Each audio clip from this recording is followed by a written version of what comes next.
Bonjour, vous avez bien raison d'être venus. Nous allons continuer notre trajet vers l'avenir, mais un avenir qui se joue déjà aujourd'hui. Nous avons parlé ce matin de l'usine du futur avec la fabrication 3D. Nous allons en reparler aujourd'hui tout à fait en détail. Nous accueillons pour cela Marie-Lou Mora de la société Fabulous, qui accompagne d'ores et déjà depuis quelques années les entreprises dans leurs projets de fabrication additive. Elle va nous présenter aujourd'hui l'état des lieux un peu de ce qui se fait et surtout qu'est-ce qui va être possible demain et en quoi il y a de bonnes raisons aujourd'hui d'utiliser au mieux cette technologie pour différentes filières. Et toutes les questions que vous aurez, on les réserve pour la fin, d'ici à peu près 40 minutes. Voilà. Je vous laisse la parole. Merci, bonjour à tous. Donc, je suis Marie-Lou Mora de chez Fabulous. Je vais vous présenter un petit peu ce qu'est l'impression 3D, du moins nous, comment on la voit et comment on travaille un petit peu. Alors ça, c'est pour replacer un petit peu dans son contexte. C'est une image qui va peut-être vous faire sourire. Il y avait un réplicateur dans Star Trek. Là, l'idée, c'est que l'impression 3D, c'est quelque chose qui fait beaucoup rêver. On a souvent un petit peu ça en tête. On va passer un peu du mythe à la réalité et comment tout ça est devenu concret aujourd'hui, par quels moyens, quelles technologies, etc. Donc le point de départ de l'impression 3D, c'est un changement de paradigme. Ça veut dire que le fichier numérique, c'est la source de tout. Ça remplace le moule industriel qu'on connaissait dans l'injection plastique ou dans d'autres domaines plus traditionnels. Là, le point de départ, c'est le fichier 3D. Ça veut dire que c'est lui qui va décider de la forme qu'aura la pièce, de la dimension, etc. C'est vraiment le fichier 3D qui est la source. Ça veut dire que si on modifie le fichier, on modifie la pièce. À l'inverse d'un moule d'injection, par exemple, où on fait une reprise sur un moule, et là, on modifie la pièce. C'est une méthode de conception et un schéma de pensée un petit peu différent. Alors, l'impression 3D, exactement comme celle qu'on a ici, alors c'est pas le même modèle de machine, mais c'est la même technologie. Vous pourrez aller la voir de près là-bas. Ici, c'est du dépôt de fil. C'est ce qu'on voit très souvent dans les médias. C'est des plus ou moins petites machines. Il y en a des très grosses aussi, il y en a des très petites. C'est les machines, en tout cas les plus abordables et les plus accessibles. C'est la technologie la plus courante dans le grand public. Je vais vous présenter aussi les autres technologies qui sont plus adaptées à un monde industriel et professionnel. Alors, comme je vous le disais tout à l'heure, le point de départ, c'est le fichier 3D. Donc on commence sur l'ordinateur, première étape. Pour le dessiner en 3D, on le dessine sur des logiciels dédiés. Vous en connaissez certainement. Il y a par exemple SolidWorks ou 3ds Max ou SketchUp qui est un logiciel gratuit. Il y a plein de logiciels différents, de solutions différentes qui ont chacune leurs avantages et leurs inconvénients. Il y en a qui sont plus dédiés au bâtiment, d'autres à l'architecture, d'autres aux produits, d'autres au design, etc. Deuxième étape, une fois qu'on a bien décidé notre fichier en 3D, on va le slicer. En gros, on va le découper en rondelles pour envoyer des couches une par une à la machine qui va fabriquer le fichier. C'est-à-dire, ça va générer un G-code, ça s'appelle. Alors G-code, c'est un nom un peu barbare, mais ça envoie les petites couches une par une à la machine qui va fabriquer couche par couche. C'est ça le principe de base de l'impression 3D. On dit aussi fabrication additive. Ça veut dire qu'on additionne des couches. C'est vraiment la logique commune à toutes les technologies qu'on va voir après. On additionne des couches. Ça veut dire que sur la couche numéro 1, on va construire par-dessus la couche numéro 2, numéro 3, etc., etc. Et c'est ça qui va faire que l'objet est en 3 dimensions, en volume.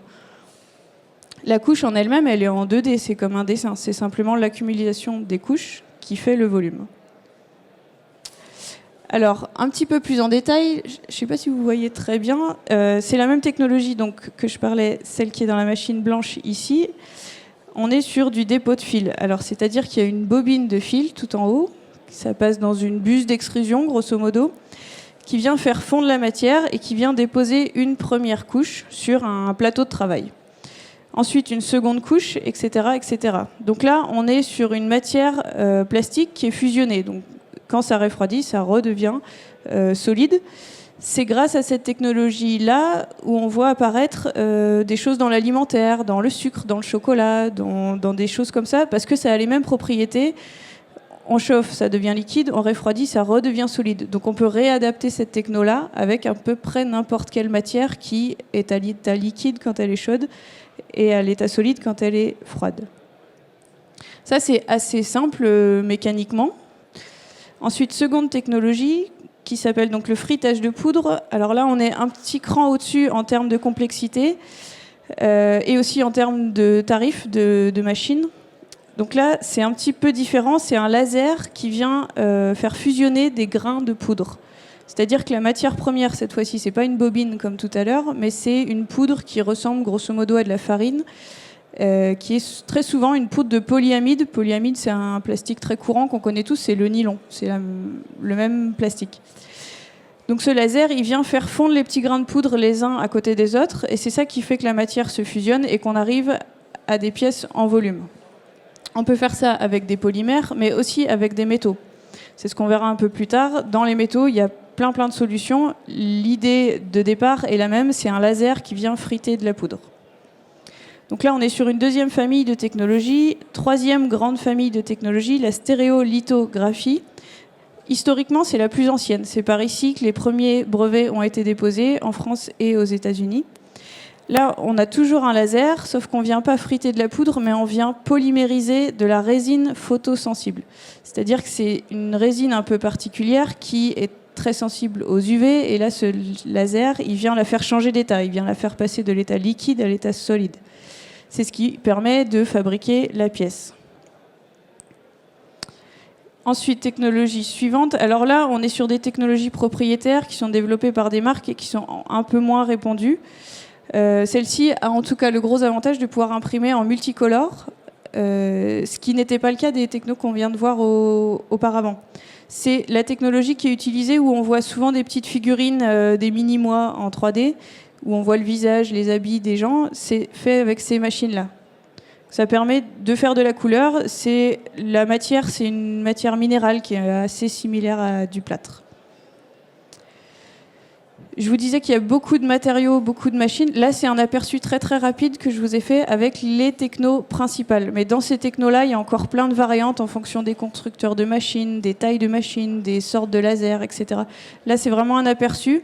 En tout cas, tout ça, ça sert à proposer un panel de matériaux et de solutions techniques très très vaste. On dit aujourd'hui qu'il y a plus de 200 matériaux. Je crois avoir lu récemment qu'il y en a 500 sur le marché mondial aujourd'hui. En tout cas, tous les jours, quasiment, il y a un nouvel arrivant. Alors, il y a des matériaux très très haut de gamme, d'autres beaucoup moins, des matériaux très pointus, très techniques. Il y a vraiment de tout. Ça s'adresse à tous les milieux. On va faire un petit tour rapide sur les principaux. Donc on a les polymères. Donc les polymères, c'est les plastiques. On a des plastiques durs, des plastiques très très durs, des plastiques mous avec des shorts réglables, des plastiques transparents. Enfin, il y a tout un panel de solutions possibles. Il y a des plastiques qu'on peut retrouver dans l'industrie, comme le PIC, le polystyrène, le polyamide, l'ABS, etc., qui sont des plastiques qu'on retrouve déjà dans l'industrie de la plasturgie traditionnelle, dans l'injection par exemple. Et on a des matières qui sont simili polypropylène, simili ABS. Ça veut dire que c'est des résines qui ont des propriétés très similaires à un plastique courant. Ça, c'est quelque chose qui est très en place sur le marché actuellement, qui fonctionne très bien, qui est accessible par presque tout le monde. En tout cas, qui est facile à mettre en place et à trouver. Deuxième grande famille, donc, c'est les métaux. Donc quand on dit bien les métaux, ça veut dire qu'il y a des aciers, des aluminiums, des inox, des bronzes, des aciers maringés, des aciers inconels. Il y a plein de familles, il y a plusieurs sortes d'inox différents. On peut même faire de l'or ou du bronze, ou on peut faire presque tous les métaux. Après, forcément, le coût de l'impression 3D or massif n'est pas du tout le même que aluminium. Vous vous doutez bien. Et ça ne s'applique pas non plus au même type d'industrie, mais en tout cas, ça existe. Il y a des machines qui ont été développées pour ça, notamment pour des bijoutiers. C'est quand même eux qui en sont les plus gros consommateurs actuellement. Ensuite, famille suivante. Alors là, on est sur un panel assez large. Ça va de la céramique technique. Il y a une entreprise française d'ailleurs qui a développé ça, qui s'appelle 3D Céram à Limoges, jusqu'au béton. Je vous avais peut-être vu des vidéos passer sur Internet d'une entreprise chinoise qui construit des maisons en impression 3D béton. On est sur la même logique. C'est le même type de machine que celle-ci, en un peu plus gros évidemment. Sauf qu'au lieu de mettre du plastique, on met du béton. Le béton a la propriété, quand il est sec, de devenir dur. Donc l'idée, c'est pareil, on empile les couches. Quand ça devient dur, on remet une couche par-dessus, etc. Et entre ces céramiques très techniques et ce béton qui durcit très vite, on a tout un tas de céramiques différentes. On a des choses qui s'apparentent au plâtre. On peut avoir des bétons, mais beaucoup plus fins, qui sont faits pour, par exemple, de la sculpture ou de la pièce événementielle, on a des choses à base de silicium, etc. Il y a plein de choses. Ça, c'est un peu moins en place dans le marché aujourd'hui parce que c'est un peu plus nouveau aussi. Et vous doutez bien que les consommateurs de maisons en béton imprimé en 3D, il y en a un peu moins que les pièces en polyamide assez courantes. Donc là, le marché est naissant, nouveau et en devenir en tout cas parce qu'il y a aussi peu de constructeurs de machines qui se sont orientés dans cette direction pour l'instant. Alors un peu plus rigolo, on vous parlait de machines très techniques, très spécifiques. Il y a aussi des constructeurs de machines qui se dirigent vers le monde alimentaire. C'est-à-dire, ici c'est du chocolat par exemple. Ça c'est une machine qui est commercialisée depuis peu, qui est américaine et anglaise de développement. C'est différent du béton, mais la technologie est la même. Ça veut dire qu'on a adapté la taille de la techno aux matériaux. Alors bon, là, ça permet de faire des petits dessins au chocolat. Ça a quelques débouchés en pâtisserie et gastronomie actuellement. C'est surtout un bel effet d'annonce. En tout cas, ça permet de communiquer sur la technologie et ça permet de faire pas que du plastique et du métal, mais un peu d'autres choses. Alors l'impression 3D, c'est un grand mot, on en a parlé. Ça permet plein de choses, de faire des formes très complexes. C'est souvent l'argument le plus prometteur. Ça veut dire qu'on peut faire une sphère dans une sphère dans une sphère, sans assemblage, sans rien. C'est assez magique en termes de conception pour ceux qui utilisent les outillages traditionnels. On est à l'inverse de l'usinage, on est à l'inverse de toute logique qu'on avait auparavant. Le coût, alors est-ce que c'est pas cher ou est-ce que c'est cher? Ça, c'est très relatif. Par exemple, fabriquer une pièce en impression 3D, c'est cher. Mais c'est pas cher par rapport à faire un moule d'injection qui me permettra de faire 100 000 fois la même pièce, tandis que là, je pourrais faire 100 000 fois des pièces différentes. Donc le coût unitaire de la pièce, il est à relativiser par rapport à l'investissement outillage que j'ai dû faire auparavant ou non. Le stock, là, la promesse, c'est fabriquer quand c'est commandé. En fait, vu qu'on a un fichier, on stocke nos fichiers numériquement, on fabrique uniquement à la commande et on n'a plus de stock, donc plus d'immobilisation, d'argent et d'espace. C'est rapide. Alors oui, quand on attend devant la machine comme ça, non, c'est pas rapide. Effectivement, ça semble long. Mais c'est rapide dans le sens où en 24 heures, on peut avoir les pièces chez soi, livrées. C'est quand même assez magique par rapport à de l'usinage ou de la fonderie qui prend quand même beaucoup plus de temps. Là, la rapidité, elle est à relativiser. Si on est devant la machine, effectivement, ça semble très long. Mais il faut penser que dans un quotidien de travail, d'obtenir des pièces, de les commander, par exemple, le vendredi soir à 5h et de le recevoir le lundi matin à 8h, pour beaucoup de métiers, c'est assez magique. Et ça change pas mal de choses. La relocalisation... Alors là, on est dans une promesse française et européenne. Ça veut dire qu'en France, il y a des acteurs de l'impression 3D, il y a des constructeurs de machines, il y a des fabricants de matières, il y a des prestataires de services. En France, on a tout ce qu'il faut pour ça. Et on n'est pas le pays le mieux placé, évidemment, c'est les États-Unis, mais quand même, on est plutôt bien placé. Et on a en tout cas des acteurs majeurs. Le numéro 2 mondial est français sur ce marché-là, il s'appelle Prodways. Donc c'est plutôt encourageant et ça veut dire qu'on a tout ce qu'il faut à portée de main. En Rhône-Alpes, on en a beaucoup. En région parisienne, il y en a beaucoup aussi. En tout cas, nous, notre volonté, c'est de travailler avec les acteurs français déjà pour encourager tout ça et parce que surtout, on a tout ce qu'il faut à portée de main. Donc ce serait un peu dommage d'aller chercher de l'autre côté de la planète ou de l'Atlantique. La précision, alors là, encore une fois, c'est à relativiser. Une machine qui fait des maisons en béton en Chine, c'est pas très précis, on va être de l'ordre du centimètre. Mais on a aussi des machines qui font de la céramique de précision où on est de l'ordre du micron. Donc c'est quand même pas mal, le micron. Et la personnalisation, alors là, c'est ce qu'on disait au départ, le fichier numérique remplace le moule. Ça veut dire que si j'ai 10 fichiers différents, je peux avoir 10 pièces différentes pour 10 clients différents. Et ça va pas coûter plus cher. C'est la même logique de fabrication. Ce qui permet d'avoir une pièce avec, par exemple, une zone personnalisable pour Monsieur Martin et Madame, Martin, et de fabriquer 2 pièces personnalisées à leur nom, sans changer mon outillage, sans changer de moule, sans changer quoi que ce soit. Alors, quelles applications? C'est un exemple. J'aurais pu en mettre plein d'autres. Dans le prototypage, c'est quand même le premier marché de ces technologies-là, dans la fabrication additive. Ici, par exemple, c'est donc du flaconnage. Avant de faire les tests de packaging, on fait des faux flacons. Ici, c'est du frittage de poudre, donc c'est la technologie qu'on a vue tout à l'heure. Ça permet de valider la forme, ça permet de valider l'aspect, le poids, etc. Enfin, plein de choses. Ça, à peu près toutes les industries utilisent le prototypage. C'est ce qu'on appelait le prototypage rapide jusqu'à il y a peu de temps. C'est une des plus grandes applications, mais pas que. Aujourd'hui, ces technos-là, elles sont capables de sortir du prototypage et d'aller vers l'outil de production, vraiment, et de ne plus être simplement un outil de prototypage. Pour de la maquette, alors là, ça permet par exemple de fabriquer, comme le bateau qu'on voit de ce côté-ci, une fois que le fichier du bateau est fait, c'est pour une entreprise, une multinationale, qui fait des expositions dans le monde entier. Ils ont créé le fichier du bateau une fois, et ils peuvent l'imprimer aux quatre coins du monde pour l'exposer dans leur succursale aux quatre coins du monde. Ce qui est quand même assez nouveau, ça permet d'avoir plein de fois la même maquette. Il faut juste un petit cahier des charges matière et de réglage machine, et on a plein de fois la même pièce à plusieurs endroits du monde différents, sans transport, sans expédition, sans rien.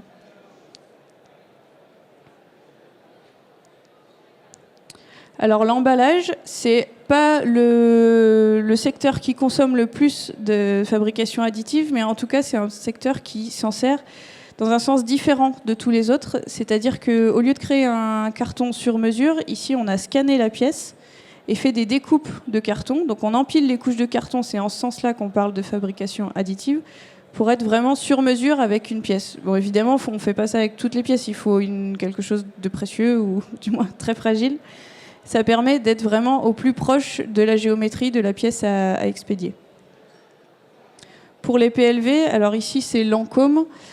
L'idée c'est que chaque ouverture magasin dans le monde a la même PLV en exposition, sauf qu'il n'y a pas deux magasins qui ont la même surface ni la même architecture, donc la PLV est faite sur mesure pour tel et tel magasin. Et donc l'idée c'est qu'une fois qu'on a le fichier, on le redimensionne pour être sur mesure pour le magasin suivant, et ça permet avec un seul fichier source de départ de fabriquer des pièces pour tous les magasins du monde quasiment.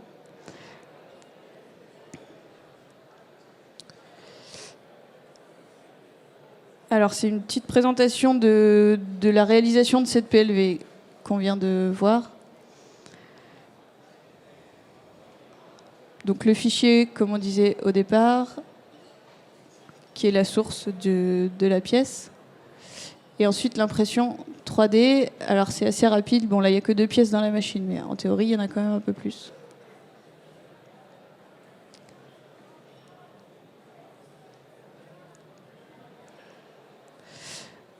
Alors ensuite, quelques pièces techniques.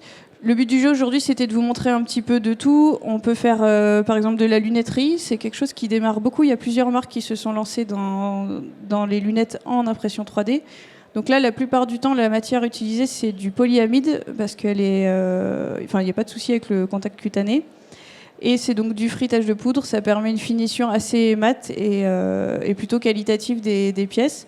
C'est un exemple de lunettes. Il y a plusieurs marques en France qui se sont lancées là-dedans.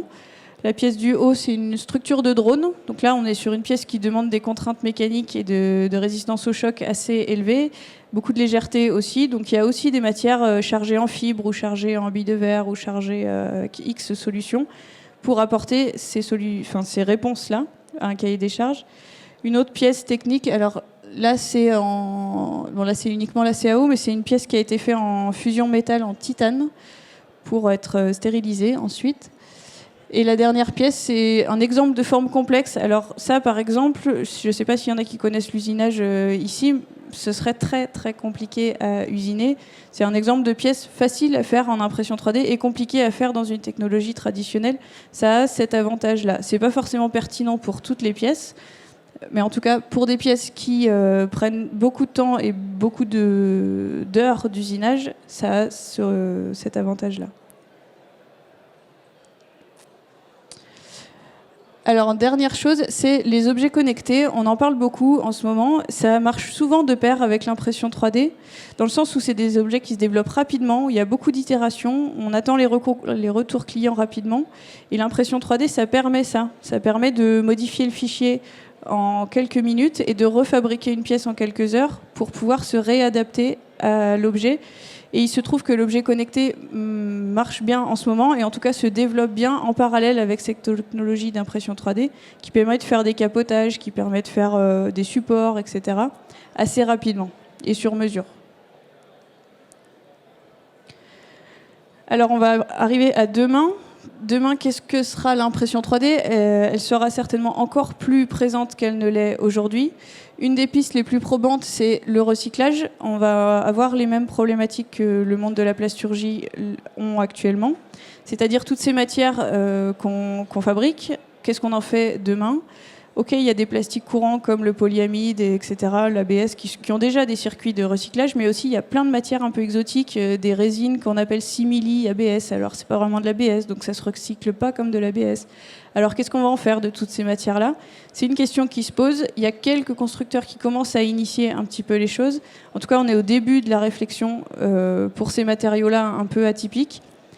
L'idée, c'est qu'à terme, ces imprimantes-là, elles fonctionnent avec des matières, avec les matières qu'elles auront produites, qu'on aura recyclées et qu'on peut remettre dedans, et le circuit sera une boucle. C'est déjà le cas avec certains matériaux. Malheureusement, c'est pas vraiment le cas avec toutes les résines photosensibles qui sont très compliquées à recycler. La prochaine étape, celle qui fait rêver beaucoup d'industriels, c'est de faire du verre. Alors aujourd'hui, ça a été fait une fois par le MIT, d'imprimer du verre. Alors c'est un peu compliqué parce que le verre, il y a des températures de fusion, c'est pas aussi simple que du plastique, même si le plastique c'est pas simple, mais c'est pas aussi simple que chaud c'est liquide et froid c'est solide, il y a plein d'autres paramètres entre-temps. La prochaine étape, ce serait d'arriver à maîtriser ce matériau-là via ces technologies-là. La bioimpression, on en entend beaucoup parler. C'est quelque chose qui fait un peu le buzz en ce moment. Ça fait rêver aussi beaucoup de laboratoires. Aujourd'hui, on n'y est pas vraiment. On arrive à simuler des organes aujourd'hui pour entraîner les chirurgiens à l'opération. On arrive à simuler les textures à l'intérieur des organes pour, encore une fois, entraîner les chirurgiens. En revanche, imprimer des tissus vivants, il y a eu quelques tentatives pertinentes, mais imprimer un cœur implantable demain, c'est pas encore le cas. Ça sera peut-être le cas dans 50 ans, et encore, c'est pas sûr.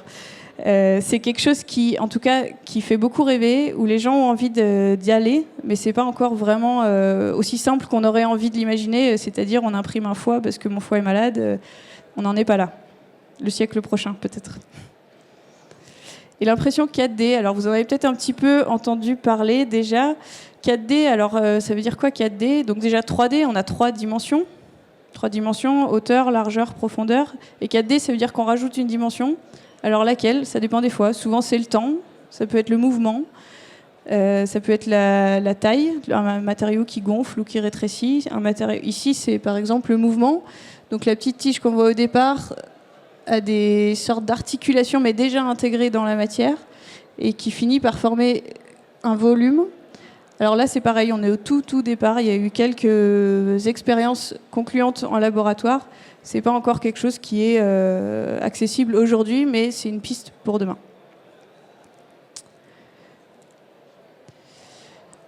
Voilà, et pour finir, donc nous, on s'appelle Fabulous. On conseille nos clients dans des projets d'innovation et en maîtrise d'œuvre sur de la fabrication additive, donc sur toutes les technologies dont je viens vous parler. Voilà, je m'appelle Marie-Lou Morin. Voilà un petit peu ce qu'on fait, où on va, donc l'équipe. Vous avez des questions ou des remarques ou...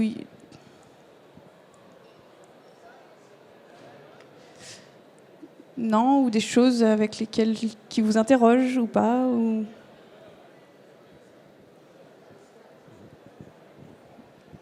Bien, je voulais savoir dans quel secteur l'impression 3D en ce moment se développait le plus, voilà.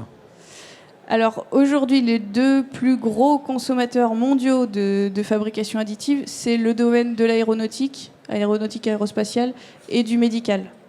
C'est vraiment les deux marchés qui ont fait évoluer les technologies, qui ont financé aussi le développement de ces technologies-là. C'est eux qui consomment le plus de pièces. Par exemple, un Airbus A380, je crois qu'aujourd'hui, il comporte 1500 pièces imprimées en fabrication additive. Des Airbus qui sont en vol, hein, pas des protos. C'est un exemple. Dans le médical, il y a aussi beaucoup de développement et de pièces fabriquées. Parce que le gros avantage du sur-mesure dont on parlait tout à l'heure, il n'y a pas deux patients pareils. Donc c'est aussi cette solution-là de fabriquer des prothèses sur mesure pour tel et tel patient, de fabriquer un corset adapté exactement aux données médicales de tel et tel patient. Et en plus, aujourd'hui, on arrive à récupérer les données des scanners médicaux qu'on a passés tous et de les transformer en données pour fabriquer des pièces en fabrication additive. Donc ça permet une suite de la chaîne assez simple. Bon, c'est pas encore en place partout, mais c'est quelque chose qui se fait déjà de plus en plus.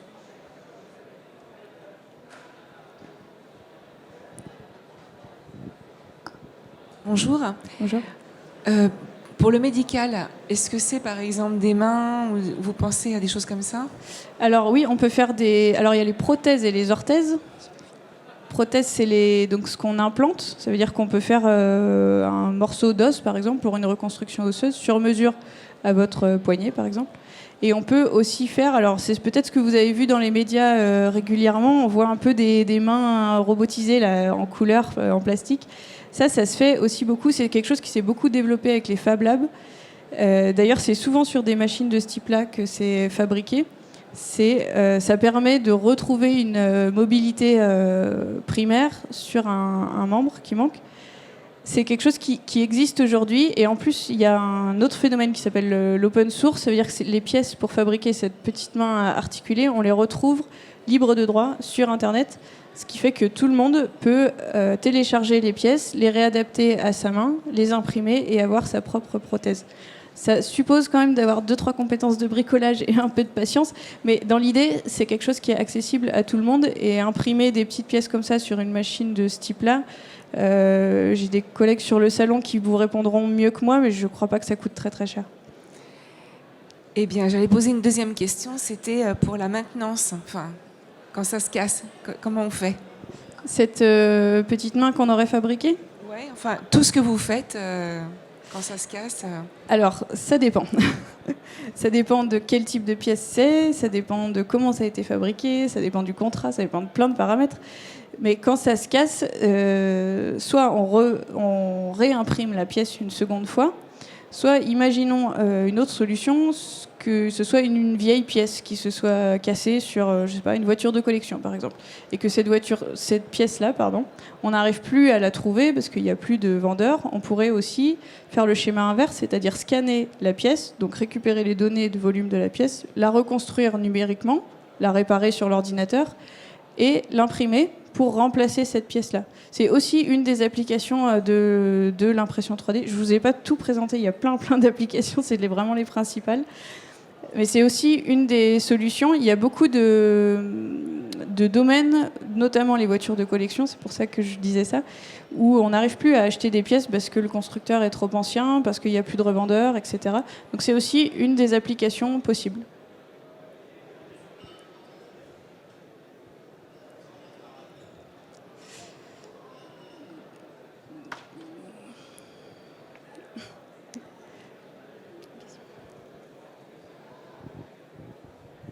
Oui, bonjour. Quelle est la taille maximale des pièces que l'on peut imprimer? Alors, c'est une très bonne question. Je ne vais pas dire tout est possible, c'est pas vrai, mais on peut faire des choses très très petites. Par exemple, je vous parlais de la céramique technique tout à l'heure. On a le plateau de travail de la machine, je crois qu'on est de l'ordre des 10 cm au cube. Donc c'est très petit. À l'inverse, il y a des pièces qui sont utilisées pour le monde aéronautique qui font 1 mètre par 1 mètre par 1 mètre. Donc on est déjà beaucoup plus gros. Ça fait cette taille-là parce que ça permet d'imprimer un réacteur en une seule fois, sans assemblage. Et on peut aussi fabriquer des machines sur mesure. Par exemple, en dépôt de fil comme ça, on pourrait étirer la machine, je sais pas, de 2 mètres de long, si vous voulez pas fabriquer un pare-choc de voiture, par exemple. et on pourrait faire une machine sur mesure pour votre application produit ou développement ou R&D ou etc.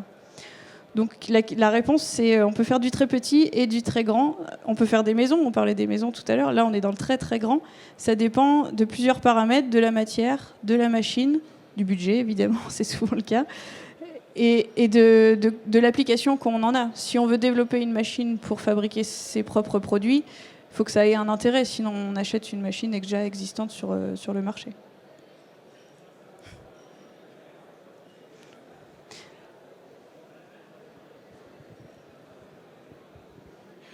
On a vu l'impression partant de la création, mais si on doit partir du réel et éventuellement scanner des formes, comment évolue le scanning aussi pour numériser et après fabriquer?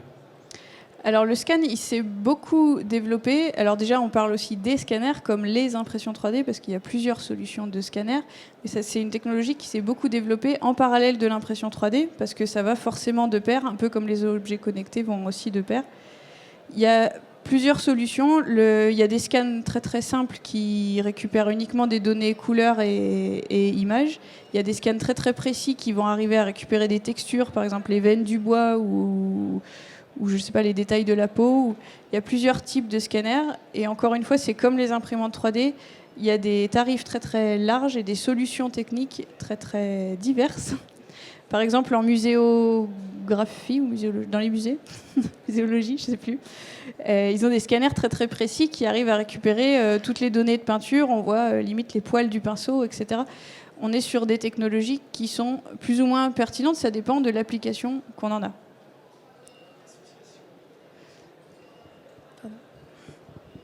Et l'association avec l'impression, parce que c'est là que ça peut faire. Alors c'est là où le lien double effet. en effet arrive, c'est que le scanner produit un fichier 3D. C'est l'intérêt de scanner une pièce, ça veut dire qu'on récupère des données numériques de cette pièce-là.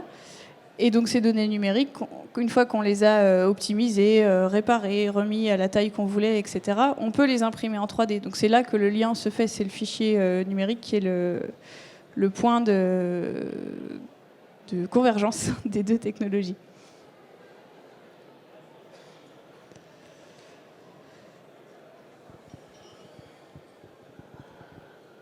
Bonjour. Aujourd'hui, les imprimantes 3D, elles sont capables de... Avec une imprimante 3D, vous êtes capable de faire plusieurs types de produits, ou à chaque fois, il faut une imprimante 3D pour le produit. Donc, par exemple, pour le PVC, pour l'or, pour le métal, il faut une imprimante à chaque fois, ou on change des têtes ou Alors, ça dépend, encore une fois. Il y a des imprimantes qui sont vraiment monomatériaux. Par exemple, celle qui fait de l'or, c'est une machine qui a été développée uniquement pour faire de l'or. Et elle fera que de l'or, on ne peut pas mettre une autre matière dedans. Par exemple, cette machine-là, ma collègue vous expliquera beaucoup mieux que moi comment ça fonctionne.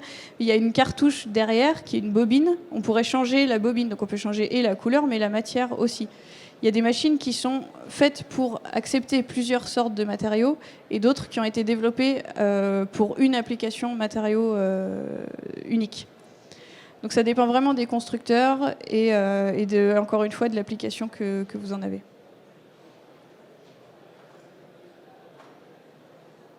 En tout cas, c'est pas aussi simple qu'une imprimante papier, par exemple, dans laquelle on achète la machine une fois et on met des cartouches de bleu, de rouge, de vert et ça imprime. Là, chaque machine et chaque couple machine-matière est unique et a ses propres avantages et inconvénients.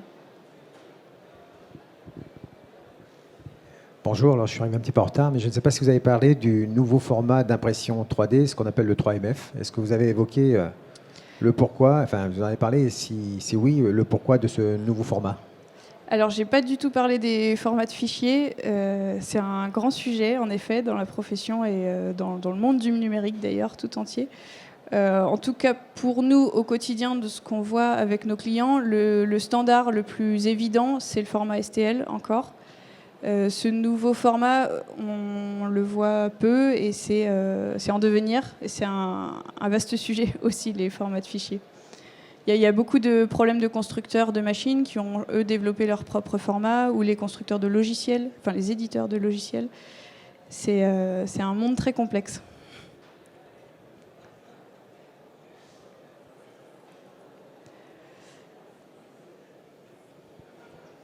Bien, merci à tous. Si vous avez encore des questions, je peux y répondre à côté avec plaisir. Voilà. Merci Marie-Lou, en tout cas, c'était plus qu'intéressant. Je tenais également à signaler donc la présence parmi nous d'une fondatrice de la société A3D, dont on a parlé des machines à imprimer, voilà, donc qui se tient Magali, qui est parmi nous, si vous avez également des questions. Ils ont également un stand juste de l'autre côté de l'espace de Neurodis. Voilà, ils sont pas très loin. Ils ont mis à disposition leur machine aujourd'hui pour vous démontrer ce qu'était l'impression 3D et ils sont installés sur le territoire aussi. Voilà, ils vous diront beaucoup de choses sur l'impression 3D. Merci et bonne fin de journée à tous.